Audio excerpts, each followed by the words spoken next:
Ce Shabbat, nous allons lire la dernière paracha du Sefer Bereshit, parachat Vayhi. Vayhi Yaakov, Beretz Megure Aviv, Beretz Kenaan, Sheva Esre Shana. Combien de temps a vécu Yaakov Avinu? 147. Ouais, c'est le début de la paracha de parachat Vayhi. On nous dit que Yaakov Avinu a vécu 147 ans. Combien de temps a vécu son père Yitzhak Avinu? 180. Et son grand-père 175. Pourquoi Yaakov Avinu n'a pas vécu 180 comme son père? Pourquoi Avraham Avinu n'a pas vécu 180 comme son fils? Qui s'est plaint? Qui s'est plaint? Nachon. Mais Avraham, pourquoi il a vécu que 175? Il aurait pu vivre 180. Ah ouais. Hachamim disent que Akadosh Baruch Hu a voulu lui économiser de la peine, du chagrin, car il lui avait promis une belle vieillesse. Or, le jour où Avraham Avinu a eu 175 ans, Esav Racha est devenu Racha. Il a commis 5 infractions très graves, gravissimes. Si Avraham Avinu était resté encore en vie 5 années supplémentaires pour décéder à l'âge de 180 ans comme son fils Yitzhak, alors il n'aurait pas eu une belle vieillesse. Or Hachem lui a promis une belle vieillesse. Mieux valait pour lui de quitter ce monde prématurément 5 ans plus tôt que de rester ici et souffrir d'un constat insupportable de voir que son propre petit-fils biologique ait eu un tel comportement. Alors que lui, Avraham Avinu, s'est investi toute sa vie pour apprendre aux gens le bon comportement, l'accomplissement de la volonté divine, et de voir que de sa progéniture sort un homme comme Esav, ce ne serait pas une belle vieillesse que Dieu avait promis. Mais pourquoi Yaakov Avinu n'a vécu que 147 ans et pas 180? Ça fait combien d'années en mois? 33. Alors il y a un midrash qui dit que c'est relatif à la malédiction à cause de laquelle Rachel Imenu est décédée prématurément. Lorsque Lavan a poursuivi Yaakov parce qu'il ne retrouvait pas ses idoles, ses statuettes, alors il a poursuivi, il a couru après Yaakov, il a rattrapé. Et il va aller du Ohel Rachel au Ohel Léa, il va chercher dans les tentes de Rachel et de Léa ces téraphim, ces statues, ces idoles. Mais en fait, qui est-ce qui lui avait volé ces idoles? Rachel. Elle voulait arrêter, mettre fin à l'idolâtrie de son père. Elle n'en pouvait plus de voir son père Lavan commettre la pire des fautes, la Avodah Zara. Alors elle lui a volé les téraphim. Elle a voulu lui imposer en quelque sorte la teshuva. C'est pas possible. La teshuva, ça ne s'impose pas, ça se propose. En tout cas, elle a caché sous la selle du chameau sur lequel elle était assise ses téraphim, et lorsque Lavan est arrivé, elle ne s'est pas levée du chameau pour pas qu'il cherche à l'intérieur du bagage, du fardeau du chameau. Elle lui a dit « Derech Nashimli » « Papa, je suis désolé, je suis indisposé, je suis dans une période où je ne peux pas me permettre de me lever à cause du saignement. » Eh bien, c'est comme ça qu'elle a caché les téraphim. Yaakov Avinu ne savait pas que c'était Rachel qui les avait volés. Et il a proféré une malédiction en disant à Lavan « Mais qu'est-ce que tu me veux? Mais laisse-moi tranquille. Tu prétends que on t'a volé les téraphim. Si quelqu'un de chez nous t'as volé les téraphim, il ne vivra pas. Lo yihye. Eh bien, yihye, yud, het, yud, he, en valeur numérique, ça fait 33. Cette malédiction a privé Rachel de sa vie, c'est-à-dire qu'elle est morte prématurément à l'accouchement de Binyamin. Elle a rendu l'âme. C'était par la malédiction, par inadvertance, par ignorance de Yaakov. Il ignorait que c'était elle, Rachel. Jamais il n'aurait maudit Rachel, mais il ne savait pas. Et par conséquent, comme c'est lui, Yaakov, qui a été la cause de la mort prématurée de Rachel, c'est la raison pour laquelle il a perdu lui-même Yihye, Yud, Het, Yud, He, 33 ans de vie. 180 moins 33 égale 147. Il est niftar à 147 ans. Deuxième raison, c'est que 33 correspond au nombre de mots de 2 psukim qu'on retrouve dans la paracha de Vaïgash. Au moment où Yaakov Avinu est arrivé en Égypte, Yosef Hatzadik l'a présenté au pharaon. Et le pharaon va lui poser une question très bizarre. Il va lui dire, quel âge as-tu? Vayomer Paro El Yaakov Kama Yeme Shene Hayecha. Combien est le nombre d'années de ta vie? Vayomer, comptez les mots. Vayomer Paro El Yaakov Kama Yeme Shene Hayecha, ça fait combien? 8. La réponse de Yaakov fut celle-ci. Vayomer Yaakov el Paro. Yaakov répondit au pharaon, Yeme Shene Megurai Sheloshim Shana. Ma vie éphémère, ma vie sur terre. Parce que Megurai, dit Rashi, ça vient du mot guerre. J'ai vécu comme un étranger. Je n'ai jamais été tranquille, comme quelqu'un qui est un citoyen résident, qui est dans le confort et la commodité. J'ai toujours été ballotté d'un endroit à l'autre, exilé, et là où j'étais comme en exil. Yemeshene Megurai, Sheloshim Ume'at Shana. Je n'ai que 130 ans. J'ai 130 ans. Me'at Vera'im Ayu Yemeshene Hayai. Mais ma vie était parsemée de douleurs, d'épreuves. Velo isigu et Yemeshene Hayai Avotai Bime Megoreem. Je n'ai pas atteint l'âge de mes ancêtres. Combien de mots y a-t-il dans ce verset? 25. 25 et 8, ça fait combien? 33. Entre la question de Paro et la réponse de Yaakov, on a exactement 33 mots. Eh bien, il a perdu 33 ans de sa vie. Pourquoi? Parce qu'il s'est plaint. Akadosh Baruch Hu lui en a voulu. Il va dire à Yaakov Avinu, tu te plains et tu dis à Paro, ma vie était courte mais douloureuse. Me'at vera'im ayu yemeshene chayai. Moi, je t'ai rendu Yosef en tant que vice-roi. Je t'ai rendu Shimon qui était pris prisonnier en otage. Je t'ai rendu Binyamin. Je t'ai sauvé Dina. Je t'ai rendu Dina. Alors, je t'ai sauvé de Esav. J'ai sauvé ta vie de Lavan.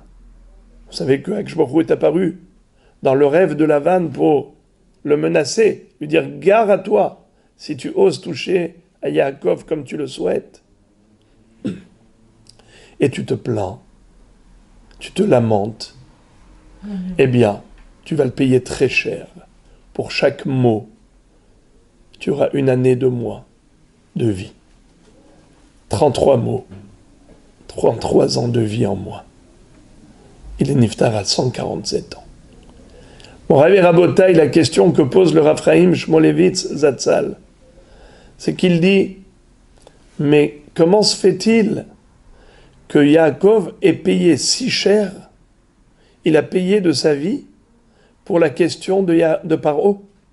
Encore qu'on le tienne responsable pour sa réponse, ok, mais qu'on le tienne coupable pour la question du pharaon. Pourquoi ?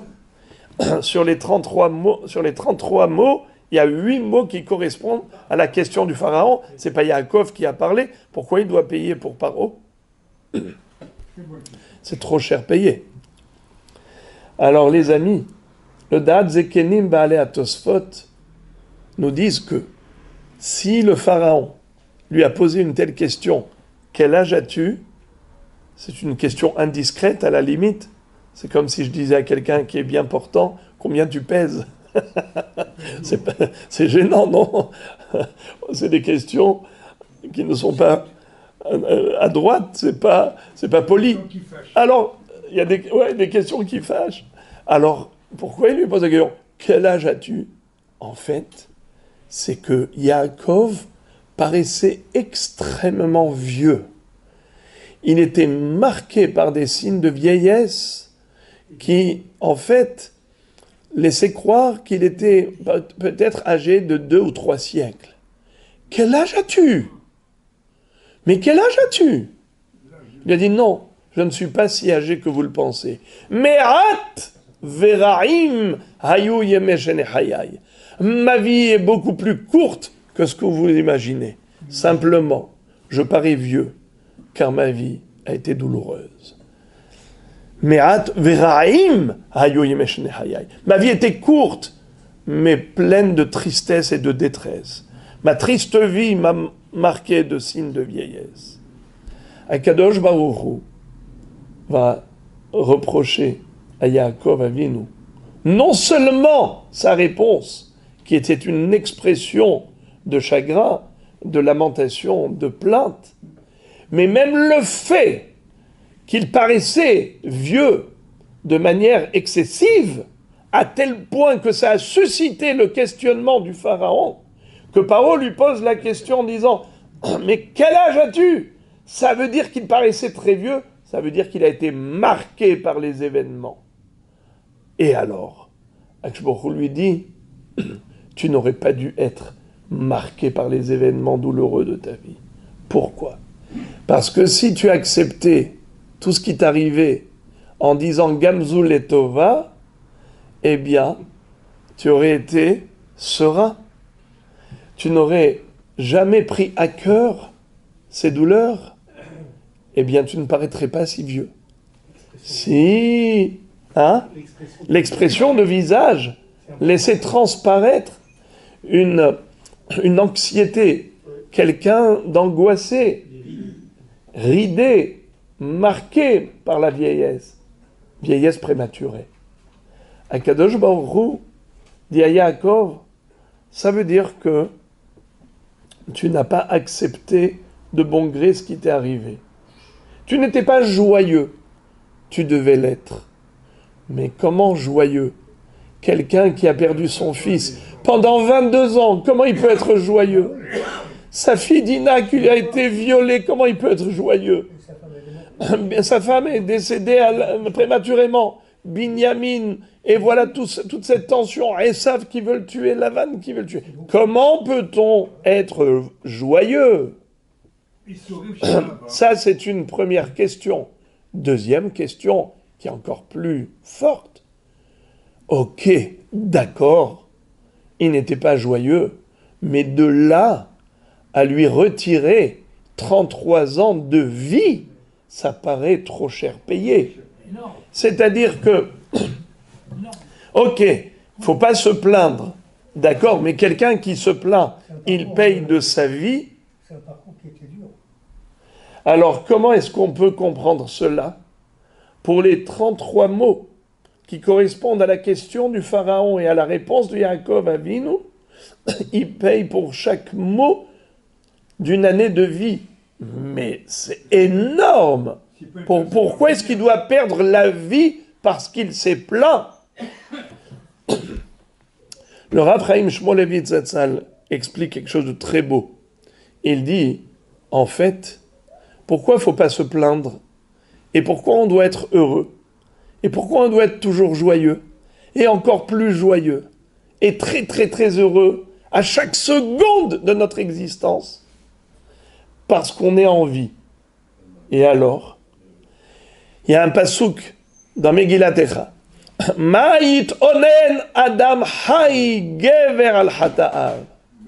Un homme, s'il peut se plaindre, il ne peut se plaindre que de ses péchés. C'est-à-dire, s'il y a quelque chose de lequel tu dois te lamenter, c'est ton comportement négatif. Mais sinon, tu ne peux pas te plaindre. Ça sert à rien. Et pas seulement. C'est que tu n'as pas le droit de te plaindre. Et pourquoi tu n'as pas le droit de te plaindre ? Parce qu'il n'y a pas de place à la plainte. Il n'y a pas de place aux lamentations. Car il n'y a pas de place à la douleur. Quand on est joyeux, on ne ressent pas la douleur. Imaginez-vous par exemple, quelqu'un à qui on a fait tomber par exemple un vase de cristal. D'accord ? Ce vase de cristal, il coûtait, on va dire, 10 000 shekels. Mais juste avant, on lui a annoncé qu'il a gagné au loto 100 millions de shekels. Juste avant. Et après ça, il y a le vase de cristal. Qu'est-ce qu'il va dire ? Mazal Tov, Mazal Tov. D'accord ? Au lieu de s'énerver pour les 10 000 shekels, il va dire Mazal Tov. Il vient de gagner les 100 millions de shekels. Quand tu as gagné le gros lot, tu ne peux pas pleurnicher pour une broutille. D'accord ? Pour des clopinettes. Akadosh Baruch Hu nous dit que la vie, rien ne vaut la vie. Rien ne vaut la vie si on mettait sur la balance la vie d'un côté et tous les bobos de notre vie de l'autre. Eh bien, ça s'émousse, ça s'évapore, ça se dissipe, ça disparaît, ça ne pèse même pas 1 gramme face au poids de la vie. Et pourquoi rien ne vaut la vie ? Il y a des gens qui vont me dire, mais pas du tout. Souffrir durant sa vie, plutôt mourir. À quoi sert une vie de souffrance ? Comment peut-on dire Daï lahai, ba'asher ou haï. Il est suffisant pour le vivant d'être vivant. Il ne peut pas se plaindre. Mais comment il ne peut pas se plaindre ? À quoi lui sert cette vie ? Si souffrir. Pourquoi on veut vivre ? Pour kiffer la vie. Mais une vie qui n'est pas un kiff, alors plutôt y renoncer. C'est la conception de vie du commun des mortels. Mais quelle est la conception de vie selon la Torah ? Tu veux savoir quelle est l'importance de la vie ? Viens comprendre. C'est quoi le kiff de la vie ? Le kiff de la vie, c'est de pouvoir se préparer à la vraie vie. Ce monde-ci, ce monde terrestre, n'est que le petit couloir qui mène vers le palais royal. La vie éternelle, c'est là la vraie vie à proximité d'Akadosh Baruch Hu, qui est source de bonheur infini et pour l'éternité. Alors, qu'est-ce qu'on vient faire ici sur terre ? Nous dit la Mishnah dans Pirkei Avot.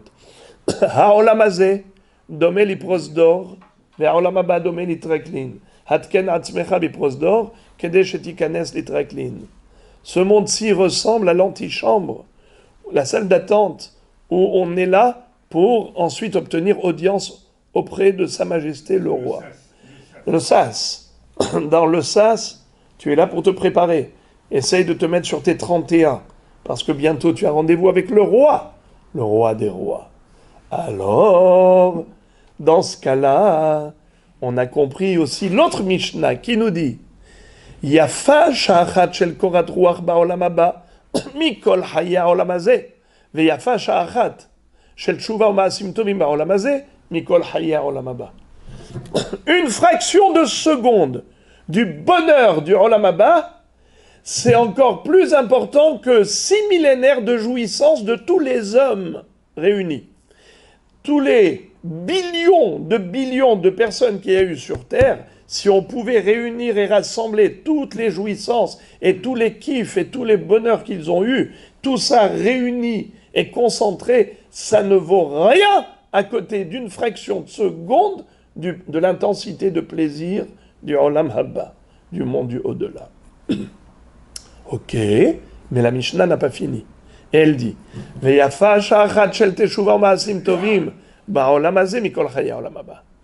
Mais un moment de teshuva, un moment de ma'asim tovim, de bonnes actions, de Torah ou mitzvot dans ce monde, ça vaut plus que toute la vie du olam haba. Pourquoi? Parce que dans le olam haba, on ne peut plus accomplir de mitzvot. Le monde d'action, c'est là. Le monde de récompense, c'est là-haut. Eh bien, cette occasion que l'on a de faire des mitzvot, c'est ici, plus après. Alors, c'est la raison pour laquelle celui qui est vivant, il peut s'estimer heureux, même s'il souffre. Pourquoi?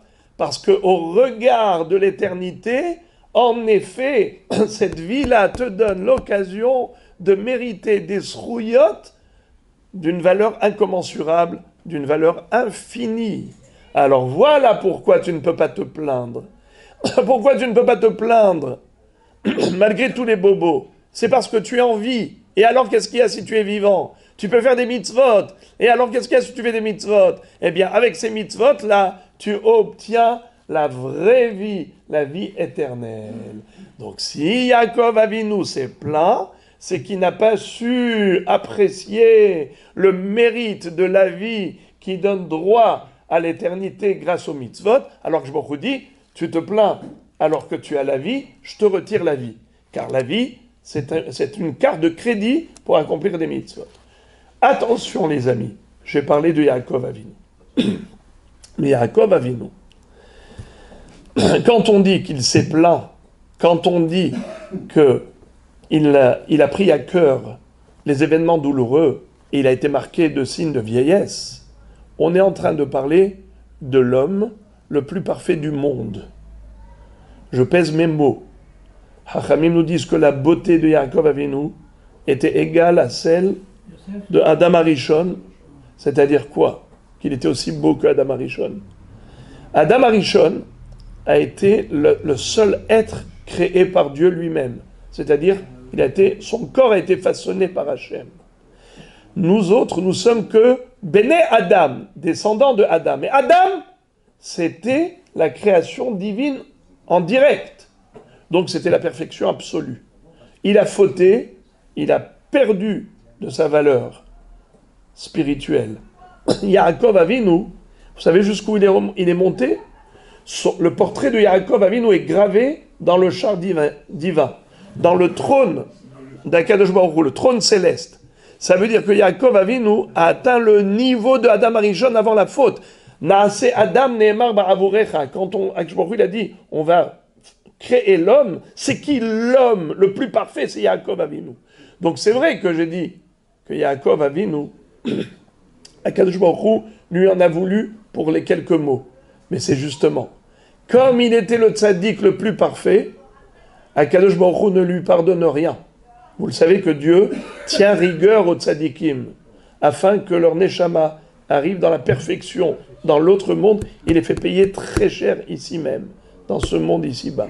Alors, justement, puisque Akadosh Baruch Hu lui a tenu rigueur pour si peu, pour chaque mot, il a perdu une année de vie, c'est dire la grandeur incroyable de Yaakov Avinu. Et évidemment que Yaakov Avinu, bien sûr qu'il disait Gamzul et Tova, mais il s'en voulait.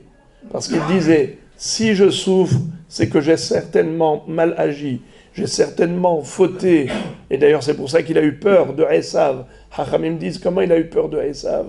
Mais Dieu t'a promis la protection. Il a dit, Shemaï Gromahet, peut-être que j'ai fauté, et que je perds ainsi le droit de protection divine. Ce qui veut dire qu'Yaakov Avinu était quelqu'un qui avait envers lui-même un jugement extrêmement rigoureux. Il ne se pardonnait rien, c'est pour ça qu'il prenait à cœur les événements douloureux, parce qu'il disait peut-être que j'ai fauté, c'est peut-être à cause de moi. D'ailleurs, quand il a retrouvé Yosef, il va dire Amuta Pa'am, Aharereoti Panecha. Ça y est, je peux mourir serein, je t'ai retrouvé. Pourquoi? Parce que je ne vais mourir qu'une fois dans ce monde, mais je ne vais pas mourir dans le Olam Haba. Dieu m'a promis que si aucun de mes enfants ne décède de mon vivant, eh bien, c'est sûr que j'aurai l'Olam Haba. J'ai eu peur quand tu as disparu. Maintenant que je t'ai retrouvé, maintenant je vois que tu es vivant, alors ça y est, Amuta Hapam, je vais mourir qu'une fois, pas deux. Que de Ba'olam Hazé, pas dans l'Olam Haba. Donc Yaakov Avinu, on a compris qu'en effet, toutes les raisons pour lesquelles il prenait à cœur, c'est parce que il s'auto-réprimandait. Mais même cela, Akadosh Baruch Hu dit, on doit toujours être joyeux, car tant que nous sommes en vie, nous avons encore la chance et l'occasion de servir Akadosh Baruch Hu, et ça, c'est le plus beau cadeau. Alors qu'on soit toujours dans la simcha. Ivdu et Hashem besimcha bo'u lefanav birnana.